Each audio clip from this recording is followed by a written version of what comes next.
Alright guys, so this is a GE dryer and we're doing basically maintenance. It's a pretty long video and you're looking right now inside of the drum, and this is the middle section of the drum. Sometimes you can just use the vacuum and just suck until you get all of that stuff out.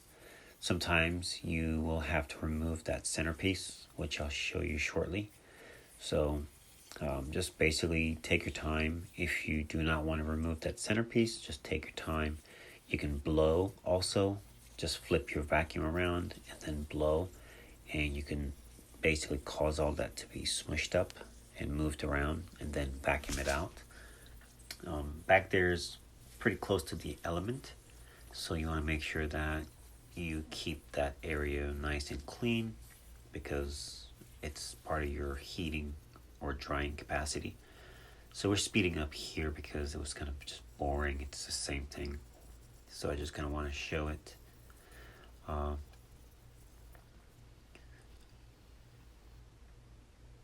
So I want to show this as well, how to remove this piece. Now to remove the center piece, you have to lay the dryer on its back and keep it nice and flat.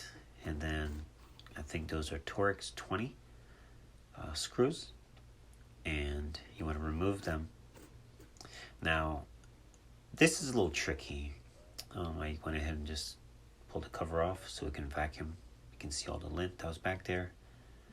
Now to put the cover back on, or the crate or screen, whatever,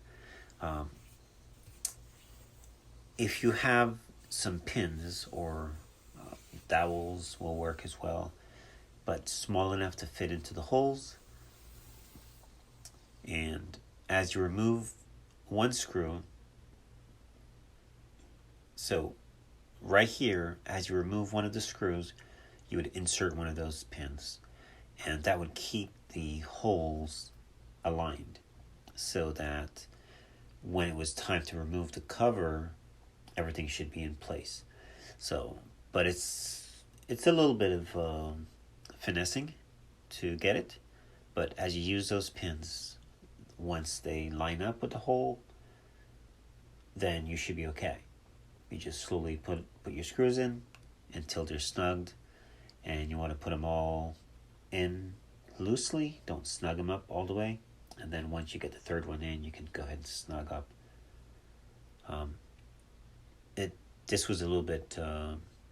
Sometimes it's straightforward, and then sometimes it might take a little longer. But if you're having super difficulty getting it, then you might just want to remove the drum altogether and then get the axle, which is the stud or piece that sits on the back of the drum. That is what we're trying to reattach. You cannot use the dryer unless that's attached. The drum is just, don't do it. So you don't have to remove that, but if you want to do a really good clean, it's best to do that. And again, make sure the dryer is on its back. If you do it with it sitting up, it will just drop, and you'll have to literally remove the drum and get it fixed, get it put back on.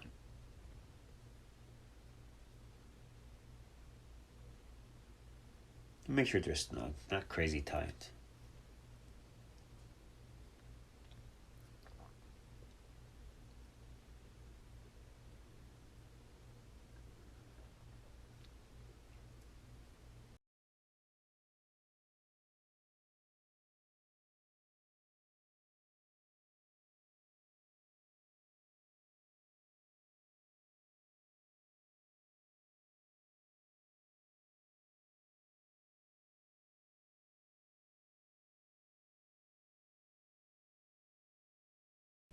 So yeah, I was talking about those pins, but I pretty much explained all that already. When you're taking them off, just insert a pin into each hole, and that will help to keep the area from shifting.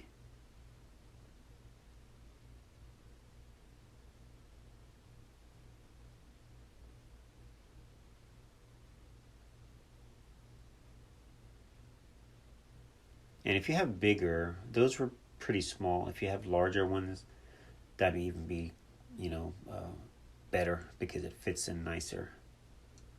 Not too big to where they don't fit, but just enough to fit snug or snugly. All right, guys, we're going to be removing this top and then the front so we can get some vacuuming done on this dryer, which is a major fire hazard.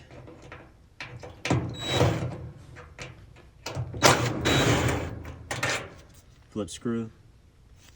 You have 2 of them.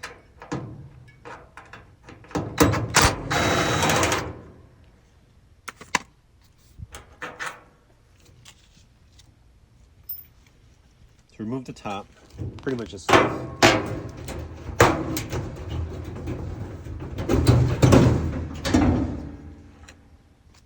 there. Okay, one there and one on the other side.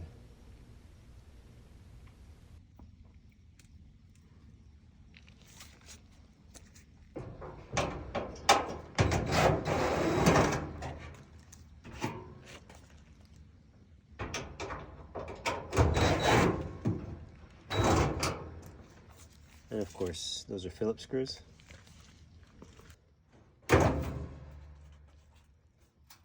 Alright, so this is pretty much ready to be taken off. The only thing you have is the door switch, which is right here.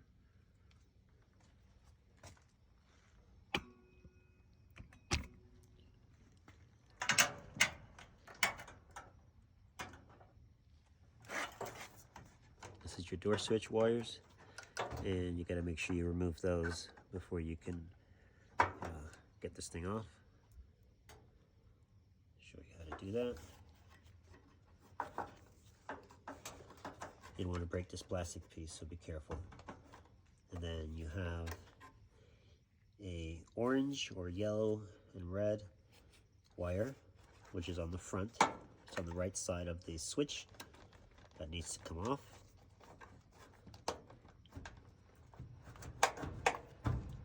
Sometimes it can be a little bit pain. There's one. And then you're going to have another one, which is the white.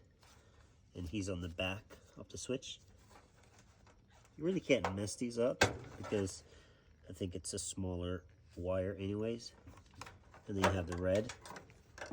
And that's it.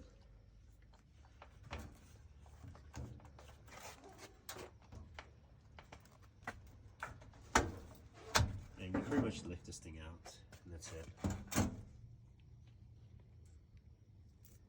As you can see, it's full of lint. Look at that.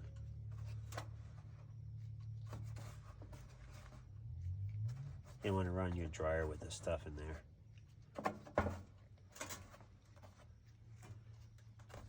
Now, GE dryers, they have this stuff in the front of them, and this is where it builds up, and it gets pretty bad. So we're going to just suck some of this stuff out.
Not too bad.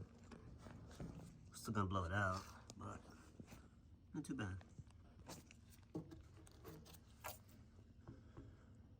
Yep, not too bad. Alright, let's blow this bad boy out. Move this out of the way.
Alright guys, she's pretty clean. So we're gonna put her back together. And we're gonna call this one done. Make sure your lower wheel area, you don't have any lint. When you have lint building up in here, you can end up with a howling, like a damaging sound, vibrating sound. And I do see a couple pieces, you can see them in there. So I'm gonna have to do those, blow those out, or at least loosen them up. And when the dryer turns on, they will get blown out to the venting system. Hopefully your venting is nice and clean. You can always turn this, but be careful because the drum is not connected fully right now. So, but just a slight turn, you're totally okay. And you can also take a screwdriver or something and move it along here slowly. Or even your finger, but be careful so that you can get any loose lint that is caught down in there. In fact, we'll do another blow.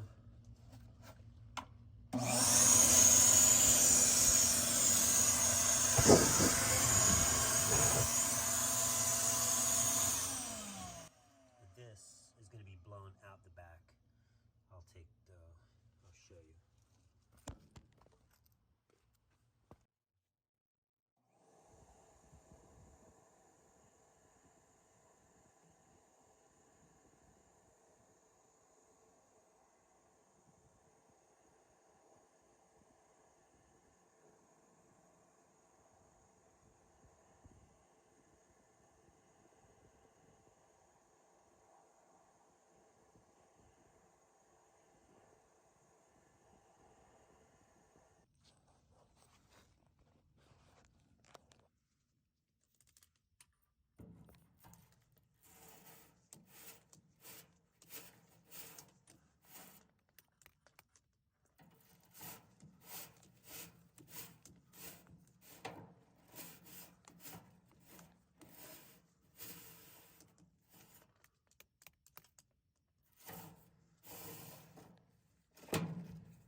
do a blow as well. Once we vacuum, we'll do a blow, because this is where the element sits.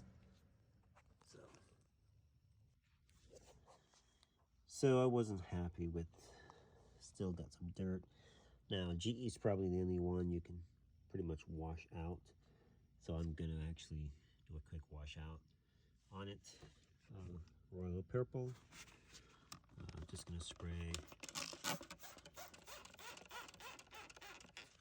Just get it saturated a little bit, then scrub it, and then just hose it out. You want to make sure you dry it off before you use the machine. Otherwise, you're gonna have just a whole bunch of, wet lint makes a mess on the machine. So don't do that. And you're gonna clean it here as well. You do have some kind of foam in here, so just don't overdo it. You can definitely spray it. Get it cleaned out nicely. And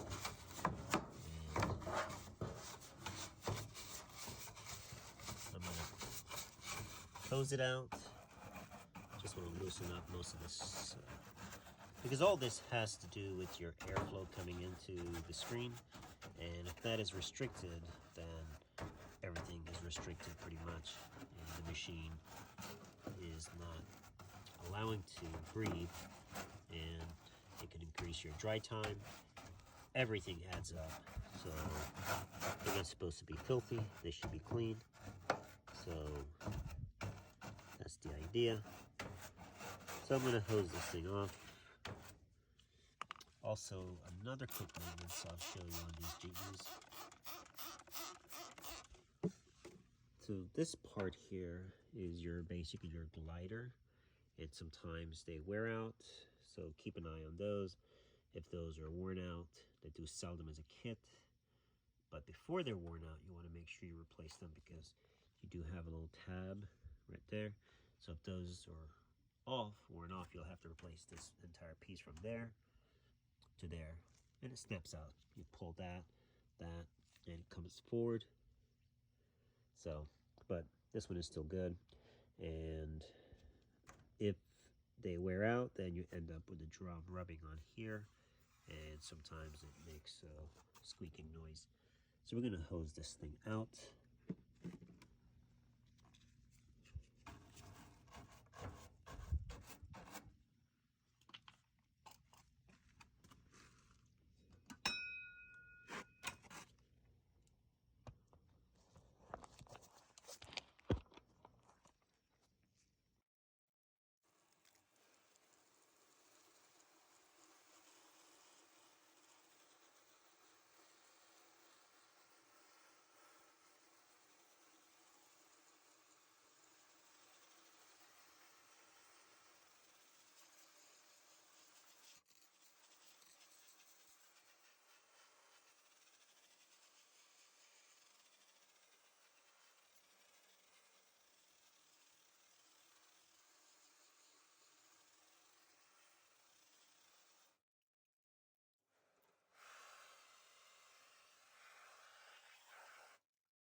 Yep, looks a lot better. I feel a lot better. Look at that.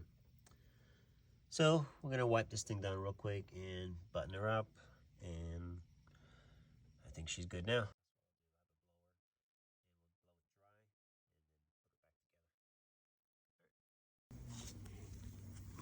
Alright guys, we're putting her back together. Make sure your wires are tucked, so when you close, nothing is rubbing on anything.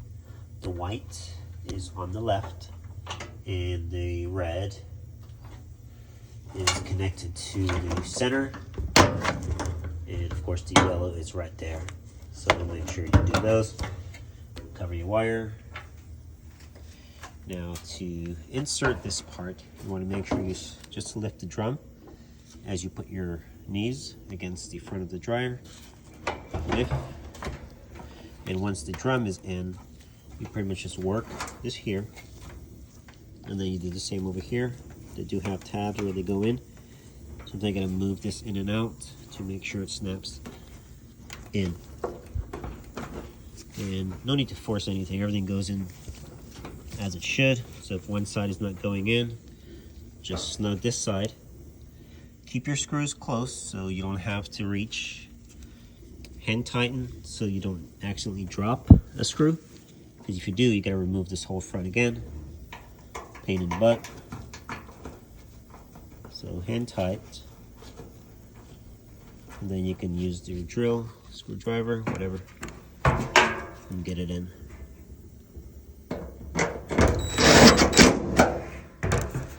Now you can work on this side.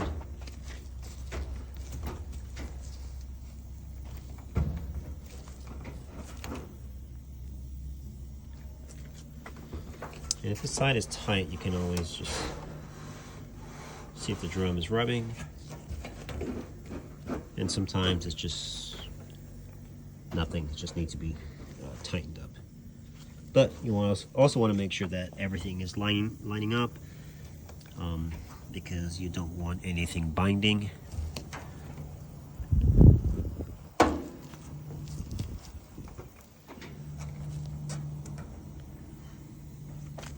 And of course you can always tap it, kick it, just to make sure. Yep, we look good. Again, hand tight, or finger tight.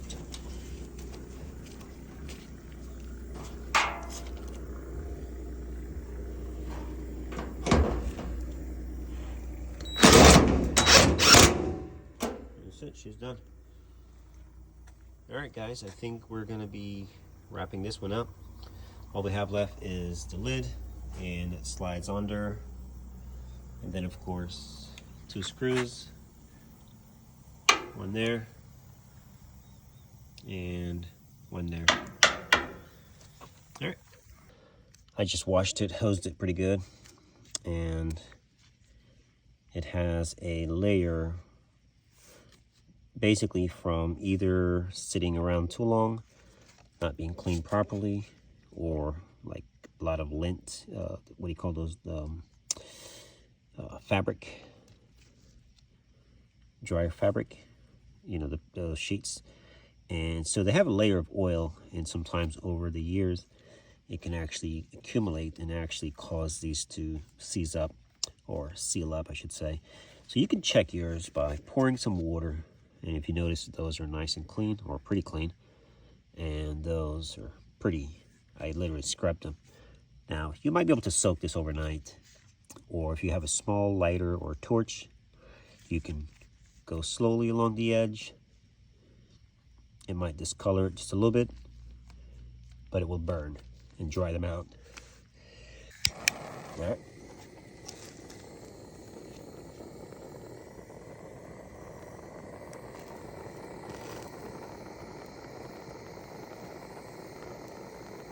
Just don't get too close to the plastic.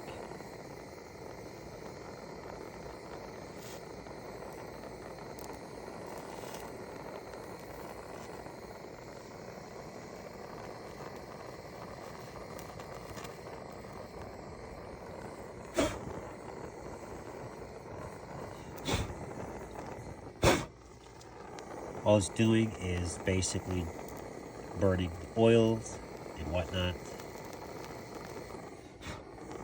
I can smell hair. Now you got to do this outside.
All right, so it's still hot, and this is pretty much just ashes.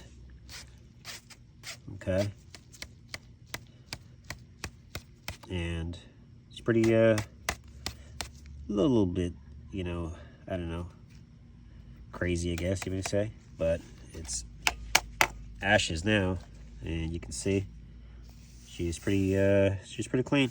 So we're gonna just basically scrub this thing down a little bit more, but all the holes are nice. So it's not traditional, but what are you gonna do? Get the job done, right? So just, you know, a lighter can do the same thing, by the way. Yep, we did cinch right here, but it's not too bad.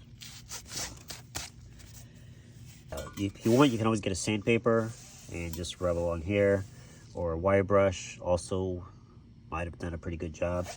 And you can always poke the wire brush through the holes, but I've done this before a few times. And once you hit it with a wire brush or a sandpaper, it shines it right up and you don't even see those marks, and it's going to be perfectly clean. I just want to give another option because not everybody don't even want to use a torch, but wire brush, and it's going to shine right up. Also, if you have only the wire brush, you can just use that. It will eventually get rid of the filtration, or the lack of filtration, I should say. And this stuff shines it pretty good. And it cleans the plastic along the edge.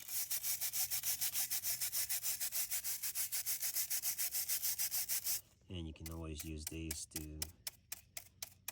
poke, and that cleans out any holes. So, and these run in different grain, or diagonal. You can always go sideways and run different runs to get them clean or shiny. So just use your imagination. But it does do a good job on it.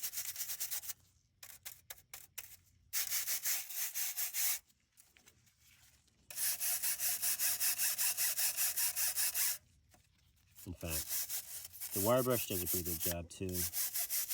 I just wanted to get it done a little quicker and burn them out, and it's kind of cool. But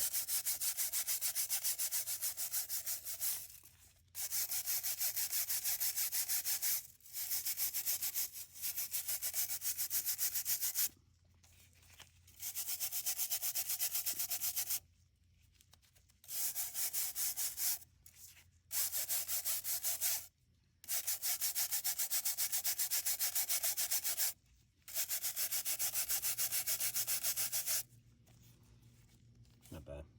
And you want to hit on the inside here.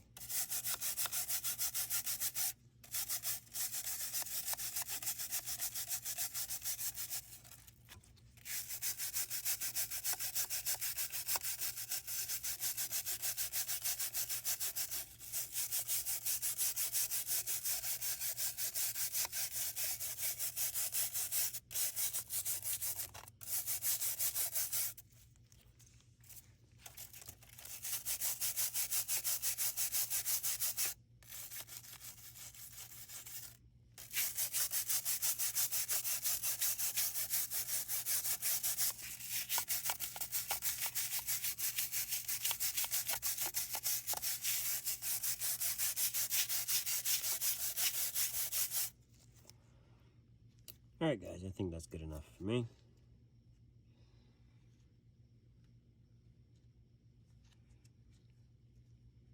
Nice and clean, 100%, no restriction, and does a great job, and it shines it.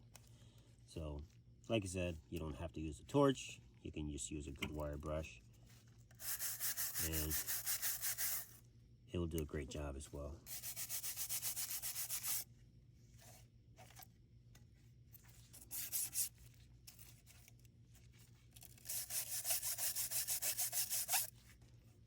Torch got a little too hot, so this should be fine though. Alright, thanks for watching.